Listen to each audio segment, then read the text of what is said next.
Selamat bertemu kembali dengan saya, Feni Usfiani. Pada pertemuan kali ini, kita akan mempelajari materi taksonomi tumbuhan. Kita lihat dulu ya definisi taksonomi tumbuhan. Ya, jadi yang dimaksud dengan taksonomi tumbuhan adalah ilmu yang mempelajari penelusuran, penyimpanan contoh, pemerian, identifikasi, klasifikasi, hingga penamaan tumbuhan. Jadi secara garis besar, taksonomi tumbuhan meliputi 1. Penggolongan atau klasifikasi, 2. Pemberian nama atau mencakup tata nama, 3. Pengenalan, yaitu identifikasi tumbuhan. Dalam pengklasifikasian tumbuhan, ada beberapa kriteria yang perlu diperhatikan. 1. Jumlah sel penyusunnya. Ingat ya bahwa sel itu ada yang uniseluler atau yang multiseluler. Kemudian organ perkembangbiakan. Lalu kriteria yang ketiga adalah habitus tumbuhan, ya, tegak, menjalar atau merambat. Kriteria yang keempat, struktur jaringan pengangkut. Kelima, tipe silinder pusat atau stele. Keenam, bentuk dan ukuran daun, ya, makrofil atau mikrofil. Ketujuh, cara berkembang biak, apakah seksual, generatif, atau aseksual, vegetatif. Yang kedelapan, perhatikan biji, bunga, dan buah. Jadi, klasifikasi makhluk hidup ini berdasarkan kesamaan karakteristik. Ya, jadi di klasifikasi tumbuhan itu mempelajari, mengenali, dan juga mengelompokkan tumbuhan. Nah, pengelompokan ini dimulai dari spesies atau jenis. Ya. Kalau memiliki kesamaan, nanti akan dikelompokkan ke dalam satu genus atau marga. Nanti kalau beberapa marga memiliki kesamaan karakteristik, akan membentuk satu suku atau family. Dalam sistem klasifikasi kita mengenal yang namanya takson. Nah, takson ini bertingkat-tingkat dan diatur oleh Kode Internasional Tata Nama Tumbuhan. Silakan lihat di tabel 1. Nah, di tabel ini terlihat jelas takson dalam bahasa Latin maupun dalam bahasa Indonesia. Ya. Yang paling atas adalah regnum vegetable. Ya, atau dalam bahasa Indonesianya adalah dunia tumbuhan. Kemudian takson di bawahnya adalah divisi. Di bawahnya lagi adalah klasis atau kelas. Lalu dilanjutkan dengan subklasis atau anak kelas. Lalu dilanjutkan dengan takson ordo atau bangsa. Lalu ada subordo atau anak bangsa. Ada familia atau dalam bahasa Indonesianya suku. Ada subfamilia. Ada tribus, subtribus, genus, subgenus, seksio, subseksio, spesies. Ya, sampai ada juga yang namanya subspesies. Ya, akan lebih spesifik lagi kalau disebutkan varietas, subvarietas, forma dan subforma. Dimulai dari kingdom atau regnum, ya, yang kemudian dibagi menjadi filum untuk hewan, sementara untuk tumbuhan itu adalah divisi. Kingdom tumbuhan dibagi menjadi divisi-divisi menurut ciri-ciri yang umum. Misalnya, tumbuhan berspora dan tidak berpembuluh itu masuk ke dalam divisi Bryophyta. Sementara tumbuhan berspora dan berpembuluh masuk ke dalam divisi Pteridophyta. Takson divisi kemudian dibagi lagi menjadi kelas-kelas menurut ciri yang umum. Misalnya Magnoliophyta atau tumbuhan berbunga. Dibagi menjadi tumbuhan berkotiledon 1, monokotil, atau disebut juga dengan kelas Liliopsida. Sementara tumbuhan berkotiledon 2 ya disebut dengan dikotil atau kelas Magnoliopsida. Nanti kelas Magnoliopsida bisa dibagi lagi menjadi subkelas seperti Magnolidae dan Rosidae. Nah, untuk penamaan kelas ya biasanya diakhiri dengan akhiran opsida. Misal Magnoliopsida dan Liliopsida. Takson ordo membagi kelas atau subkelas ke dalam ciri yang lebih khusus lagi. Misal subkelas Magnoliidae dibagi menjadi ordo Magnoliales dan ordo Ranunculales. Ya, jadi untuk penamaan takson ordo itu biasanya diberi akhiran ales. Ya, contoh Magnoliales, Laurales. Nah, itu berarti adalah takson ordo. Dari takson ordo ke takson family, anggota-anggotanya makin memiliki ciri khusus yang sama. Dan perbedaan cirinya semakin kecil. Contoh ordo Solanales dibagi menjadi famili Solanaceae. Nah, kategori ini mencakup semua organisme yang genus-genusnya dianggap berasal dari nenek moyang yang sama. Nah, untuk penamaan famili atau suku itu ditandai dengan akhiran aceae. Contoh Solanaceae. Nah, ini pasti adalah nama famili. Selanjutnya, famili akan dibagi lagi menjadi genus-genus.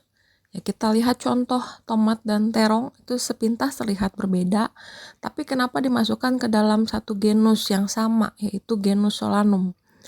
Nah, ini karena keduanya menunjukkan persamaan struktur alat reproduksi.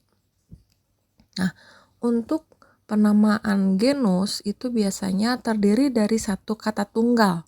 Bisa diambil dari kata apa saja.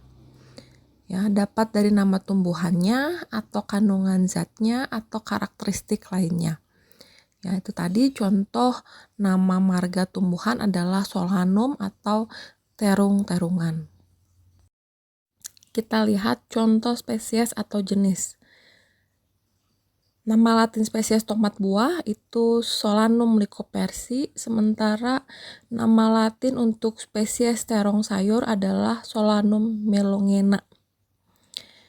Ya, jadi spesies menunjukkan nama individunya, ya, nama jenisnya, bukan nama golongan. Jadi kita lihat sistem klasifikasi secara lengkap untuk jagung atau nama latinnya Zea mais. Ya, genusnya Zea, familinya Poaceae, ordonya Poales, kelasnya Liliopsida atau Monocotyledon, divisinya Magnoliophyta, Angiospermae, ya, kingdomnya adalah Plantae. Sementara untuk tomat, ya, atau nama latinnya Solanum lycopersicum, genusnya Solanum, familinya Solanaceae, ordonya Solanales, kelasnya Magnoliopsida atau Dicotyledon, divisinya Magnoliophyta, Angiospermae, dan kingdomnya Plantae. Jadi apa sih manfaat klasifikasi? Yang pertama adalah menyederhanakan objek studi agar lebih mudah dipelajari. Yang kedua, mendeskripsikan ciri-ciri makhluk hidup untuk membedakan tiap-tiap jenis. Yang ketiga, mengelompokkan makhluk hidup berdasarkan kesamaan ciri-ciri. Dan yang terakhir, untuk mengetahui hubungan kekerabatan dan sejarah evolusi. Sejarah tata nama tumbuhan diawali dengan penamaan 3 atau bahkan lebih dari 3 kata. Nah, ini disebut polinomial. Contoh, penamaan Sambucus caule arboreo ramoso floribus umbellatis. Ya, ini adalah Sambucus dengan batang berkayu dan bercabang-cabang serta bunga bentuk payung. Jadi cukup panjang namanya. Nah, kemudian penamaan ini digantikan dengan penamaan binomial. Ya, dipelopori oleh Bapak Carolus Linnaeus dan berlaku secara internasional. Pada sistem binomial ini, penamaan hanya terdiri dari 2 kata. Jadi kata pertama adalah nama marga atau genus, sementara kata kedua adalah penunjuk spesies atau penunjuk jenis. Jadi sistem tata nama yang digunakan bersifat universal, menggunakan bahasa Latin, dan menggunakan binomial nomenklatur. Nah, jadi untuk nama spesies jagung gitu, kita lihat binomial nomenklaturnya, ya, nama latinnya adalah Zea mais. Ya, Zea itu adalah nama genus, sementara maisnya adalah penunjuk spesies. Perhatikan juga tata cara penulisannya. Ya, untuk zeamais gitu ya, Z-nya besar, sementara huruf lainnya kecil. Kenapa? Karena huruf pertama dari kata yang menunjukkan marga atau genus ditulis dengan huruf besar. Sementara kata kedua ditulis dengan huruf kecil semua. Lalu, jika nama jenis atau nama ini ditulis tangan, harus diberi garis bawah per kata. Ya, jadi terpisah. Tapi jika dicetak, maka harus memakai huruf miring tanpa garis bawah. Nah, ini saya kasih 2 contoh ya. Zeamais ya ditulis miring, atau kalau misalnya kita mau tulis tangan juga bisa zeamais tidak miring tapi kita kasih garis bawah di kedua katanya. Nama spesies bisa juga disertai dengan nama autornya. Ya, jadi kata pertama menunjukkan marga atau genus, kata kedua penunjuk spesies. Nah, kata ketiga adalah nama autor. Ya, contoh, Catharanthus roseus L. L itu adalah singkatan dari Linnaeus. Jadi orang yang mempertelakan Catharanthus roseus. Begitu juga dengan Nicotiana tabacum L. Ya, ini adalah Linnaeus yang juga mempertelakan Nicotiana tabacum. Nama spesies bisa juga diikuti dengan nama kultivar dan varietas. Untuk nama kultivar biasa disingkat dengan CV. Nah, penamaannya tidak dalam bahasa Latin atau dilatinkan. Contoh, ya untuk mangga Mangifera indica. Nah, kultivarnya harum manis gitu. Jadi tulis Mangifera indica CV harum manis. Atau ini Citrullus lanatus CV crimson sweet gitu. Nah, untuk nama varietas biasanya disingkat var. Ditulis dalam bahasa Latin atau dilatinkan. Contoh, Liquala gracilis varietas gracilis. Atau ini untuk padi ya, Oryza sativa varietas javanica. Kegiatan selanjutnya dalam taksonomi adalah identifikasi. Nah, identifikasi ini dapat didefinisikan sebagai pengenalan termasuk nama tempat dalam klasifikasi. Nah, identifikasi ini bisa dilakukan terhadap tumbuhan yang memang belum dikenal, jadi belum diketahui nama ilmiahnya. Atau yang kedua, tumbuhan yang sudah dikenal tapi belum tahu namanya. Nah, bagaimana cara mengidentifikasi tumbuhan? Yang pertama kita bisa bertanya langsung kepada ahlinya. Yang kedua bisa dengan mencocokkan dengan koleksi di herbarium. Atau kita mencocokkan dengan uraian gambar pada buku flora. Atau yang keempat kita menggunakan kunci identifikasi. Ini adalah contoh kunci determinasi tumbuhan. Jadi misal kita punya suatu sampel, kita ingin mengidentifikasi tumbuhan apakah itu, kita amati karakteristiknya. Ya, pertama dilihat akar, batang, dan daun. Kalau misalnya sampel tersebut terlihat memiliki akar, batang, dan daun gitu ya. Nah, berarti kita masuk ke kunci determinasi nomor 3. Ya, nomor 3, kunci determinasi A tidak mempunyai bunga, B merupakan tumbuhan berbunga. Nah, kalau ternyata tumbuhannya punya bunga, berarti kita lanjut ke nomor 4. Ya. Nah, kita amati lagi tumbuhannya. Sampel tumbuhannya.